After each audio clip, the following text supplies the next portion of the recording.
Hey folks, it's time to take a look at how Season 2 of Star Trek Discovery is coming along now that we've reached the halfway point in this video, which I'm calling Star Trek Discovery. How's Season 2 so far? And that right there is your clue that this is not a proper scripted version of Trek Actually, but one of those they're not actually Trek Actually videos where I don't try nearly as hard. In fact, I couldn't even think of a clever title for this one. The views are still up from the last one, so it's time to cash in. Before I go any further, I will be talking about every episode released for Star Trek Discovery Season 2 so far. That's episodes 1 through 7 as of this recording. So if you haven't watched all of those or any of those and you don't want me to spoil anything, don't watch the rest of this video. The first episode of Season 2, the season premiere, was the episode called Brother. It began with this really great opening montage with Michael Burnham's voiceover underneath it, where it starts with recreated special effects footage meant to mimic footage from the NASA Cassini mission to Saturn. And Burnham's voiceover begins, "Space, the final frontier." So it draws that explicit connection between the real history of space exploration and Star Trek's fictional world, which I absolutely love. I love when Star Trek makes connections to the real history of space exploration. So that was very well appreciated. This is also the introduction of this series version of Captain Pike, played by Ensign Mount. He makes a very strong first impression as someone who is in charge, but also at ease and likable. I really dig this version of Captain Pike, and I'll talk a little bit more about him as we go through the episodes. This episode also has a very well done action set piece, where we see Burnham, Pike, Nam, and Connolly, who are two of Pike's crew members that he brings with him to Discovery from the Enterprise.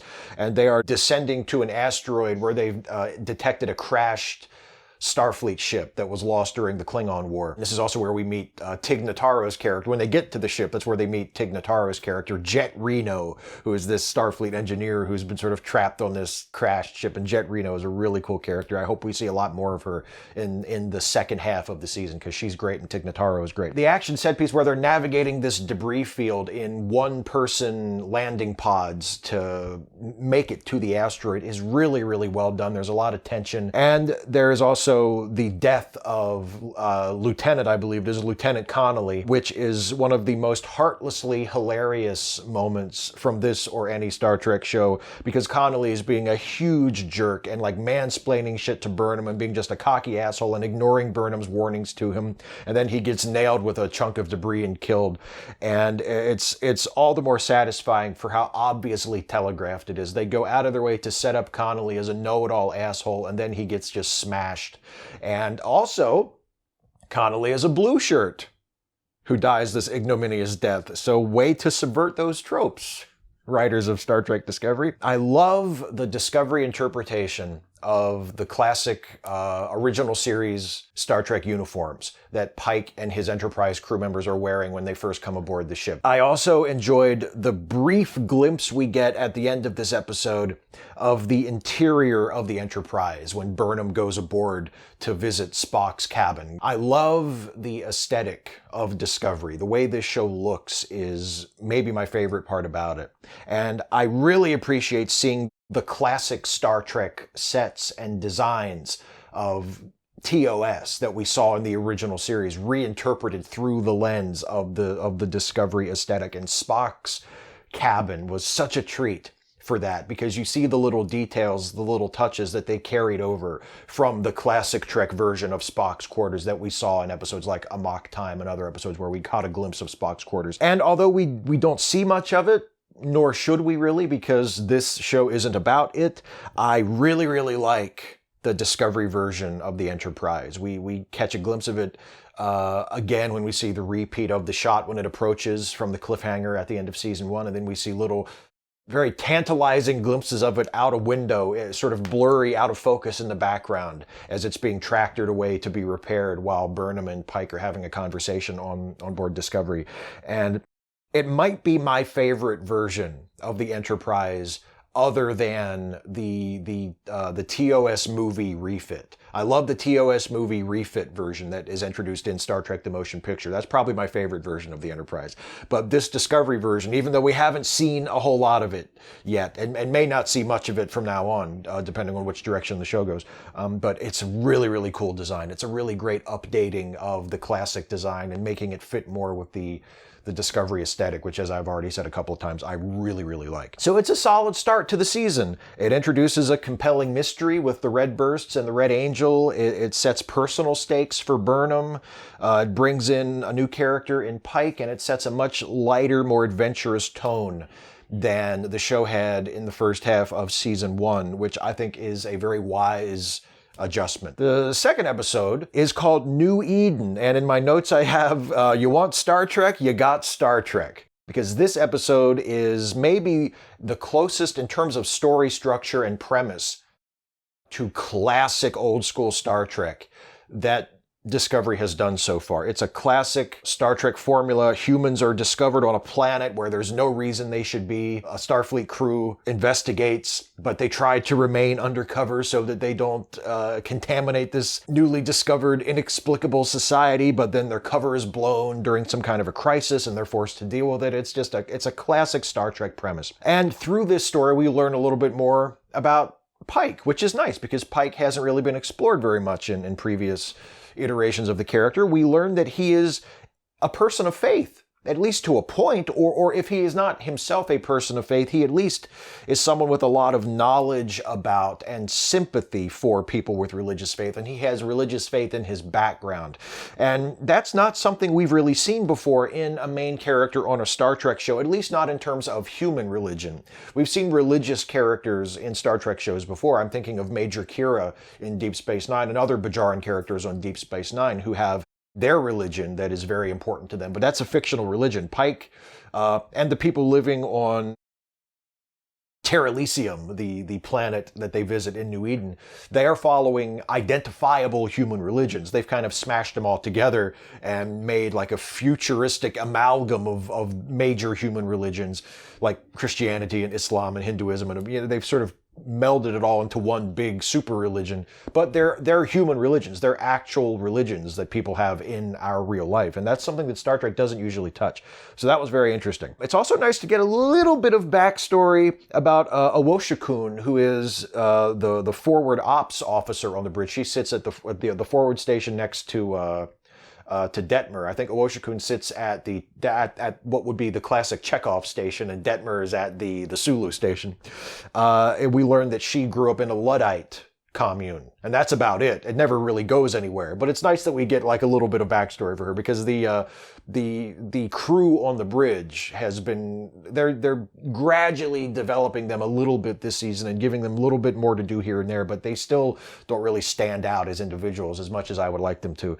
So it's nice to get a little bit of backstory, a little bit more shading for Owoshikun. There's a really wonderful, heartfelt scene in this episode between Tilly and Saru in sickbay after Tilly is injured, extracting a sample from an asteroid fragment that they collected in the last episode. And Saru says to Tilly, "You are important." He has a really heartfelt moment with her. There's another really strong special effects set piece here as well, where Detmer, who, like Owoshikun, is getting these little moments to shine, long overdue moments to shine. And she does a little fancy flying to use Discovery's tractor beam and the aforementioned asteroid fragment, which has a really heavy gravity field. They use that to drag radioactive debris away from this planet that is threatening the humans living on the newly discovered colony down there. Really, really well done sequence. And after that sequence is over and they succeed and they save the colony from this deadly radiation, there's a wonderful eruption of celebration for the crew on the bridge, where they're just so excited and happy and proud that they pulled this off, that they saved the day. And I love when the show lets us see this crew working as a team. I think it's really wonderful when the story is structured in such a way that we can see all the crew members doing their part and working together, and they pull it off. Also, this episode is the first use during this season of the spore drive. They need to use the spore drive to get to this planet where they discover this human colony, because it's so far away that if they use warp drive, it will take them forever to get there. So they have to use the spore drive to jump there. I'm glad they haven't decided to totally drop that this season. They could have just written it off and forgotten about it the way they kind of wrapped it up last season by Stamets basically saying, well, we're going to mothball it until we can figure out how to work it where it's not so dangerous to operate. And I'm glad that they've brought it back, and they're acknowledging it and making it a part of this season's story as well, because incongruities with other Trek shows be damned. I like the mycelial network. I like the spore drive. I think they're cool ideas, and they are no less silly or unscientific than a dozen other things that have long been established in Star Trek lore. There's no such thing as subspace either. Next episode, Point of Light, or as I say in my notes, Meanwhile on Kronos, because this is the episode where we check back in with how things are going on the Klingon homeworld after the end of the war and the wrap-up of Season 1. This is one of the weaker episodes of the season so far. In fact, I think this might be the weakest, for me, this might be the weakest single episode of the season so far, because it's mostly about rearranging pieces. The Klingon stuff that we see is fine. It's nice to see L'Rell again. It's nice to see Tyler, how he's fitting in on the Klingon homeworld. But it's all the Klingon stuff really ultimately serves no purpose, no larger purpose, at least not so far, other than getting Tyler back into Starfleet and reintroducing Captain Georgiou, the mirror universe version of Philippa Georgiou, who everybody thinks is Captain Georgiou, who is now an agent of Section 31, and bringing the two of them together and getting them off Kronos and, reminding us of L'Rell's position. And in addition to that, we also have Tilly's storyline continuing, where she's being visited by this hallucination of a girl she used to know in her youth who appears to her as a young Starfleet officer who nobody else can see or hear. That doesn't really go anywhere in this episode, but it leads us into future episodes. Tilly's story becomes important for the next couple of episodes. And again, none of it is really bad. None of the elements of this episode are bad, but none of it is really outstanding either. And it makes the episode feel like it's just a necessary exercise in table setting. The episode itself doesn't really pop as like a really important or compelling episode on its own. Next episode is an oboe for Sharon, and man, this is a busy episode. Like, a lot happens in this episode. This episode is the most egregious example so far of what I find to be the show's most serious and consistent weakness, and that is its pacing. There is enough plot in this one episode to fill 3 separate episodes. There's just so damn much happening. It is packed with incident, as critics might like to say. If you want to sound like a smarty pants film or TV critic, that's the phrase to use. The episode was packed with incident. And it's packed so tightly into the running time of this single episode that a lot of really important points just go by. So here's what happens in this episode. The ship has been responding to the red bursts that they're seeing in different parts of the galaxy. And this episode's burst leads them to this enormous ancient interstellar life form, this gigantic living sphere that is apparently hundreds of thousands of years old. And it's dying, and it has reached out to the Discovery. It has pulled Discovery out of warp to communicate with it, so it can tell its story to something before it dies and pass on its knowledge. And that is an A story for a Star Trek show if I ever saw one. And if that was just its own episode, it's a fantastic idea for an episode, because there's the mystery of what is this thing, and then the discovery that it's a living thing, and then the discovery that it's dying, and then the final revelation that the reason it reached out and grabbed Discovery out of warp is not because it wants to harm it, but because it wants to tell its story. It wants to pass its knowledge and its wisdom and everything it's learned on to someone else before it dies. That's a great idea for a sci-fi story, and it's a great idea for a Star Trek episode. But in addition to that, the sphere's death throes also trigger the next stage in Saru's life cycle, and so Saru spends much of the episode preparing for his death. And that should be the A story of its own episode, because Saru is a major character in this story, and him potentially dying is a big deal. It should not be a B story or a co-A story in a super packed episode like this. And when the action finally slows down toward the end and we have time to breathe and have a proper scene, Burnham and Saru have this scene together in Saru's quarters where it looks like Saru's going to die, and their scene together is wonderful. It's amazing. It's a heartbreaking, beautiful scene, and it's so well acted by Sonequa Martin Green and by Doug Jones. And they play it so earnestly, and the scene takes it down so far that for a moment, just for a moment, they had me going that Saru might actually die. And of course, Saru does not die. It turns out that his people have been told that this part of their life cycle is the end of their lives, but it turns out it's just a natural part of their life cycle, and it's just the next phase of his life, not his death, but just the next natural phase of his life. And he finds out his people have been lied to all these years by their masters on their planet that have told him that they have to die when they reach this stage of life. It's not true. It's great. It's terrific, but it's just crowded out by all the other stuff that's happening in the episode around it. And that's not even all, because there's also Tilly's story with May that continues, and that as well is a good story, and the bit of it that we get in this episode is also good, and it would have made for an excellent B story alongside either the Dying Sphere A story or the Dying Saru A story. If they had just picked one of those and paired it with what we see of Tilly's story for one episode, it would have been a really, really terrific episode, I think. And then alongside everything else, there's also a blink and you'll miss it appearance of Number One, Pike's first officer from the Enterprise, played in this series by Rebecca Romaine. And it's nice to see her. Hey, hi, Number One. Good to see you. Thanks for stopping by. She's wearing one of those Discovery-style classic Trek uniforms, the gold top, and goddamn, I love that uniform. It looks great. So yeah, it's just a really, really packed episode. The writers of Discovery are definitely not lacking in ideas.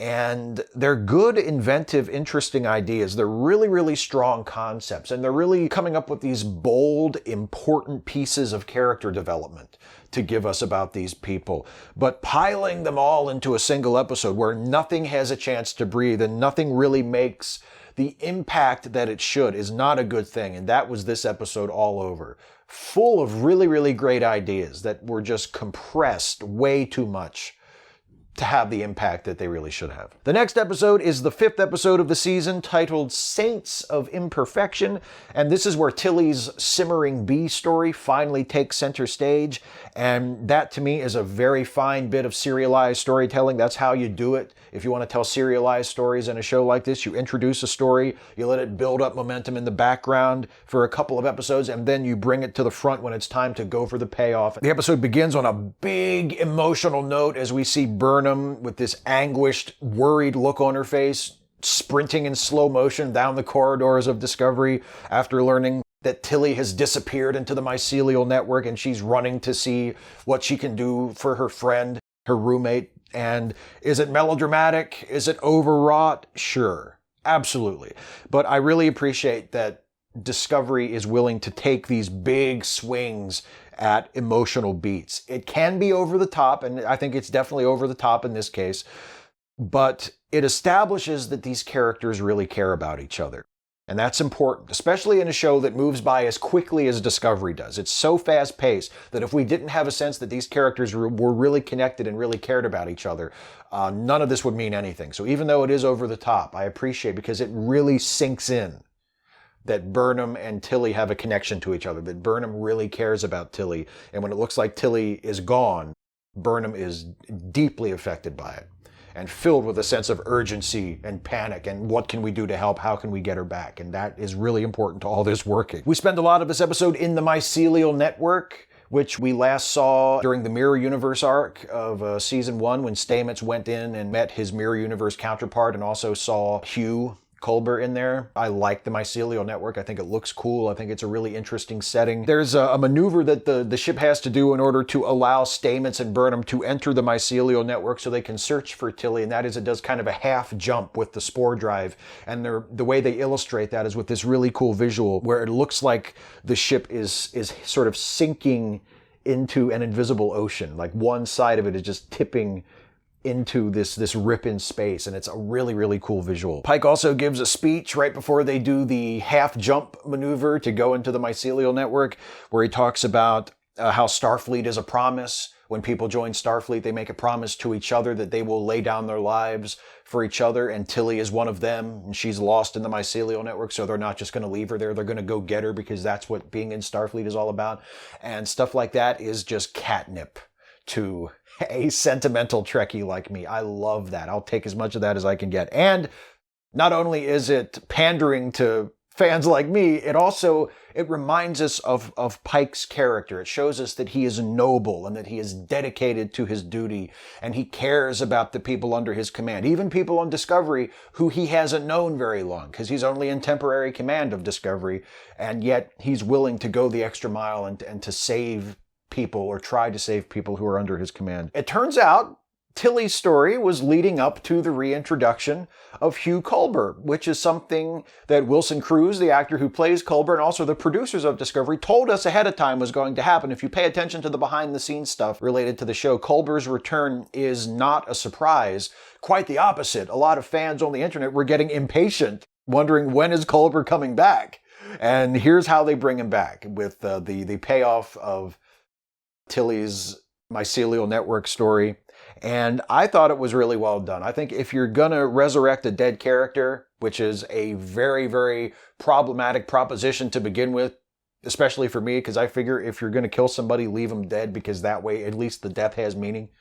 But if you're going to resurrect a dead character, this is a hell of a way to do it, and is one of the best ways I've seen recently of a dead character being brought back to life. And also, Tyler is back aboard Discovery as of this episode, this time as a representative of Section 31, and he has a fancy black Starfleet insignia on his tunic that is also a Next Generation style comm badge. He slaps the comm badge at one point to contact his Section 31 ship for help during a crisis, and Captain Pike is like, well, what kind of communicator is that? We know what kind of communicator that is, don't we, folks? Next episode of the season is called Sounds of Thunder, the 6th episode. And I say in my notes, now this is more like it, because this is maybe my favorite episode of the entire series so far. Season 1 and Season 2 up to now. I think Sounds of Thunder is maybe the best episode the show's ever done. This is the episode where Saru, having survived what he thought was his death, returns to his home planet of Kaminar after another red burst directs Discovery to go to Kaminar. He ends up liberating his entire species from their servitude to the Ba'ul, which is the species that maintains what they call the Great Balance, which requires the Kelpians to be sacrificed when they reach a certain age, which we saw explored in Saru's episode of the Short Trek series before the season proper started. So, what makes this episode so great to me is after a few cluttered episodes where there was just way too much going on, this one finally settles down and focuses on a single story. Saru returns home, decides he wants to liberate his people, to tell them the truth about the Great Balance and about how they have nothing to fear from the next phase of their life cycle. And the result is just this very focused, outstanding episode. Saru reunites with his sister Sarana, played by Hannah Spear, who I mentioned I was super, super excited to see when she showed up as Sarana in the Short Treks episode. And it was really great to see her here and for her to have such a major role in the show. I'm so happy for Hannah Spear to show up in a Star Trek show. She's an actor who has been doing internet stuff and TV stuff and theater stuff for years, and she's awesome. And it's just great to see her breaking through a little bit like this. We also get to see Pike's resolve against the Ba'ul's attempt to wipe out the Kelpian population after it becomes obvious that the Kelpians are going to be sort of mass developing into their more evolved selves, as it's called somewhat confusingly in the episode. The Ba'ul initiate this operation that will wipe out the entire Kelpian population on the planet. And Pike stands up to that and says that's not going to happen as long as we're here. And it shows us Pike as someone who follows the rules, as we've seen, who respects Starfleet protocol, as we've seen in past episodes, but he also is driven by this deep moral conviction that gives him the confidence and the ability to break the rules and to disregard those protocols when he finds it necessary. And speaking of the Ba'ul, maybe the scariest aliens villains, whatever you want to call them, I've ever seen on a Star Trek show. Like, just super scary, creepy, really weird alien character design for the Baul. Well done, whoever designed the Baul. We also learn, thanks to Saru's better-than-human eyesight, that the Red Angel, which appears once again at the end of this episode to save the day during the Kelpian Baul crisis, is a humanoid wearing an advanced spacesuit. And based on that, they deduce that it must be a time traveler. It's someone from some point in the far future with technology more advanced than their own technology who has traveled back in time for some reason. Time travel? In a Star Trek show? And finally, there's the 7th episode of the season, the final episode of the first half, which is titled Light and Shadows. And unfortunately, once again, we have a case with this episode of the show just biting off more than it can chew for a single installment. There is another batch of really cool, inventive sci-fi concepts, but there's just so damn much packed into one episode that it doesn't have room to really play as well as it should. And this time around, it's different from the past examples of that in this season, where I felt like there were too many parallel storylines running at once. This time, there are only 2 main stories in the episode. It's just that there's so much development in each story in this one episode that it feels like it's rushed and it's just packed too full. Spending half the episode with Burnham and Spock, who finally appears in person. They've obviously been building up Spock's appearance on screen to arrive at the halfway point of the season, which is smart. So that's half the episode, the Burnham and Spock stuff. And then the other half is back on Discovery with the rest of the crew. Here's what happens in each of these stories, okay? Burnham arrives on Vulcan. She discovers Spock is hiding out in a crypt filled with Katra stones near their family home. She takes Spock to Captain Leland's Section 31 ship. She thinks that Spock is in good hands, that Leland is going to help Spock. Then she finds out from Giorgio that actually Leland is going to hollow out Spock's brain to extract his memories about the Red Angel. So she and Giorgio stage a fight to cause a distraction, and then Burnham grabs Spock and escapes from the Section 31 ship in a shuttlecraft, and figures out that the series of numbers that Spock has been obsessively muttering under his breath over and over again for the whole episode are coordinates for a planet, and that planet is Talos 4. Meanwhile, that's just the Burnham-Spock story. Meanwhile, back on Discovery, Pike and the rest of the crew are encountering this temporal anomaly near Kaminar. Pike and Tyler, who don't like each other, fly a shuttle into the temporal anomaly to try and figure out what it is, to learn more about it, and hopefully learn more about the red bursts. While they're on that mission, Tyler accuses Pike of taking too many risks and trying to take the lead in this mission because he feels bad for sitting out the war with the Klingons, because we've established with Pike that the Enterprise was far away on its 5-year mission during the war with the Klingons, and that's why Pike and the Enterprise weren't part of this Klingon war that we saw in the first season of Discovery. And Tyler's saying, you feel bad about it. You have survivor's guilt. That's why you're pushing yourself and taking on this dangerous mission. And while they're in the temporal anomaly, a probe that Discovery launched a little while ago to investigate it comes back, except it has been retrofitted with far advanced future technology, and now it's like a monster, like a squid type of thing from the Matrix, that is attacking their shuttlecraft. So that's going on. And meanwhile, back on Discovery, they're trying to figure out how to save the shuttle from the temporal anomaly, and Tilly remembers that Stamets can help because Stamets has transplanted tardigrade DNA, which connects him to the mycelial network, which means he's immune from temporal anomalies. So he calculates the shuttle's position within the temporal anomaly using the mycelial network and has himself beamed over onto the shuttle, hoping he can then just fly it back out, except that doesn't work out because the shuttle's power fails. So then they have to calculate the coordinates to beam themselves back onto the Discovery from the shuttlecraft, and they do that, and they get back onto Discovery just in the nick of time as the shuttle explodes. Pike and Tyler have a little moment where they've reached a new understanding and they've gained a new respect for each other. And in addition to those 2 main stories going on, there's also a couple of other tidbits. The futurized probe that attacks the shuttlecraft while they're in the temporal anomaly also accesses Discovery's computer and apparently possesses Arium. And We also learn at the very end of the episode that Captain Leland of Section 31 is somehow responsible for the deaths of Michael Burnham's parents. Whew! That's a lot. That's a lot of incident. That's a lot of plot development. It just feels like they put their foot on the accelerator and they floor it for the entire episode. And as I said before, it's not that most of this stuff is bad. It's actually all really good and really interesting. It just goes by so fast that it's impossible for it to really leave an impression.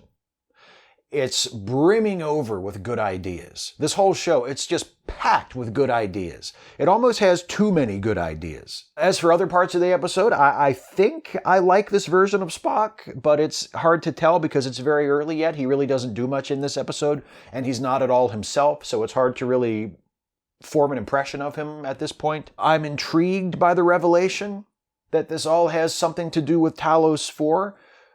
Discovery takes place a couple of years after the events that we see depicted in the original pilot of classic Trek, The Cage, which features Pike and Spock. So by this point, Pike and Spock have already been there.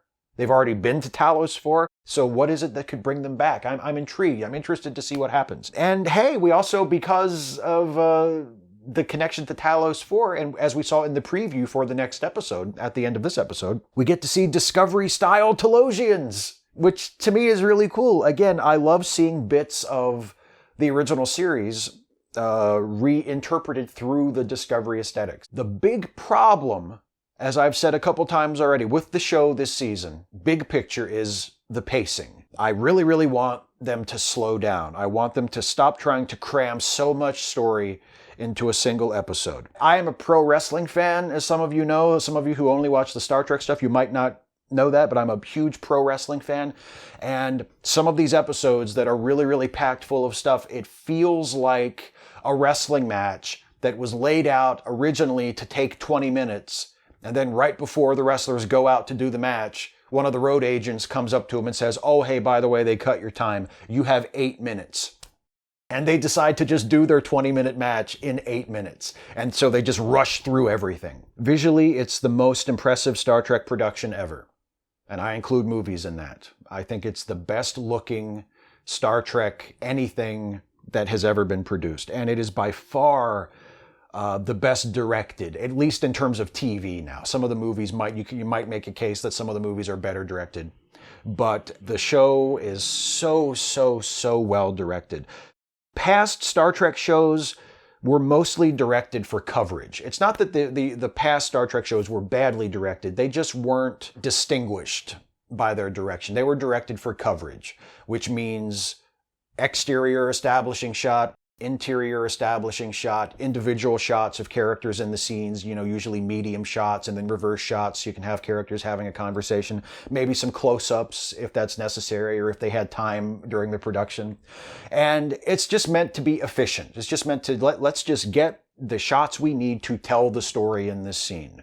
Shoot the pages, right? It's a very, very basic, very efficient way of telling a story. And that's how the TV shows were shot up until this point. And with a few exceptions, that's how most of the movies were shot too. Really, if you think about the Star Trek movies and the directors of the Star Trek movies, Robert Wise, who did Star Trek The Motion Picture, Nicholas Meyer, who did Star Trek II and Star Trek VI, and then J.J. Abrams, who did Star Trek 2009 and Star Trek Into Darkness, and also Justin Lin, who did Star Trek Beyond. Those are the only directors in the film series, to my mind, that have really, really strong visual styles. And in Discovery, there is a very strong visual style that comes through. Every episode is shot and edited with an eye toward telling a story, not just efficiently, but artfully.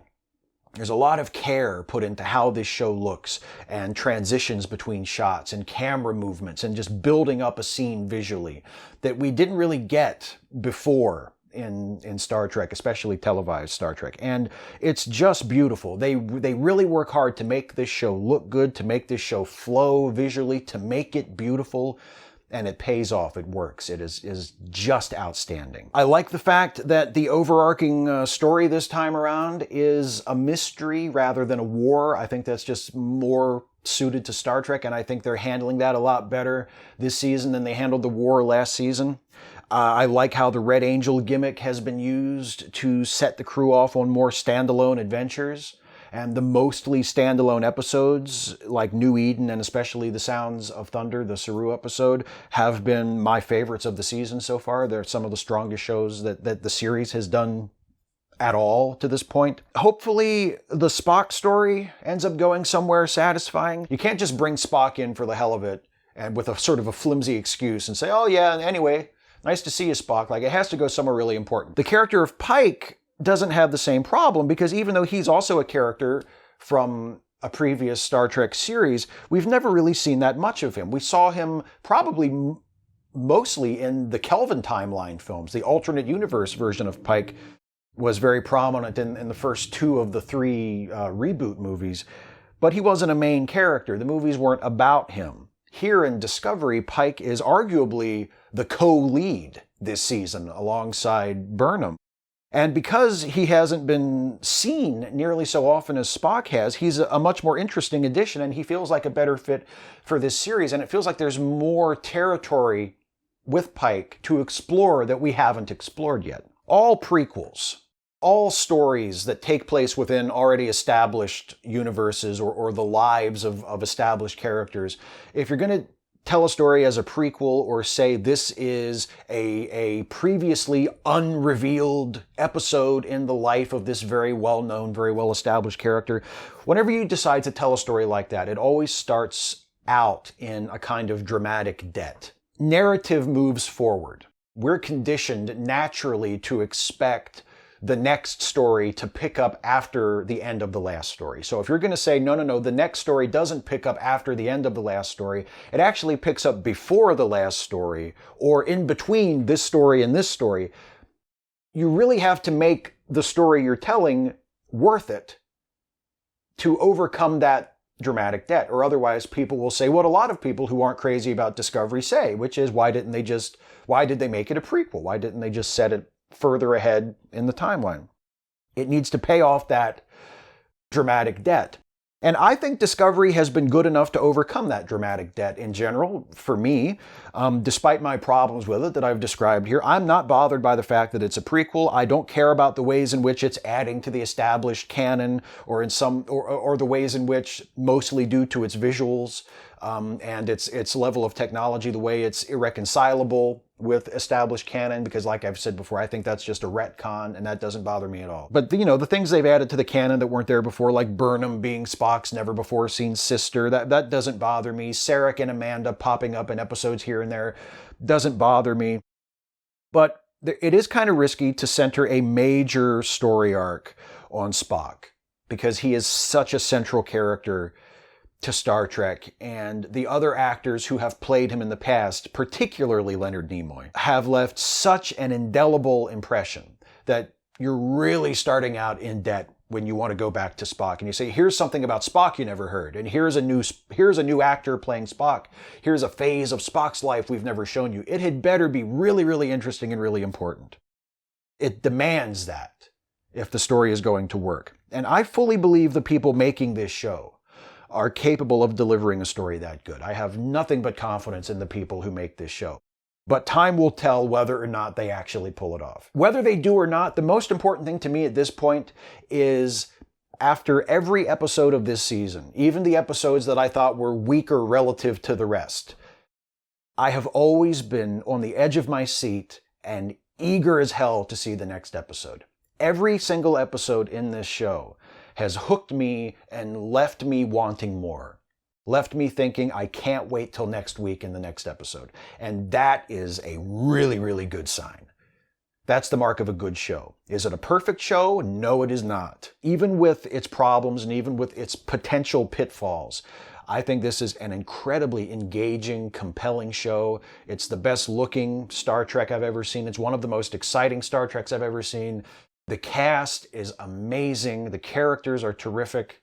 And I am very, very excited and eager to see what happens in the second half of this second season. And when that second half of the second season is over, I'll be back to do another one of these recap/review videos and tell you what I thought of the whole thing. Until then, That's it. Thank you all for watching. I remind you, as always, if you like the Star Trek stuff, to please check out the Star Trek-themed comedy podcast that I co-host, The Ensign's Log, which is linked in the description of this video. You can listen on the website or subscribe via RSS. Also, if you enjoy this work that I do, you can support me by becoming a patron of this channel through Patreon, through a monthly donation of whatever amount you can afford and you think I'm worth. You can go to patreon.com/Steve Shives to support this channel as I continue to make these videos. Thank you all so much for watching, and I'll see you next time.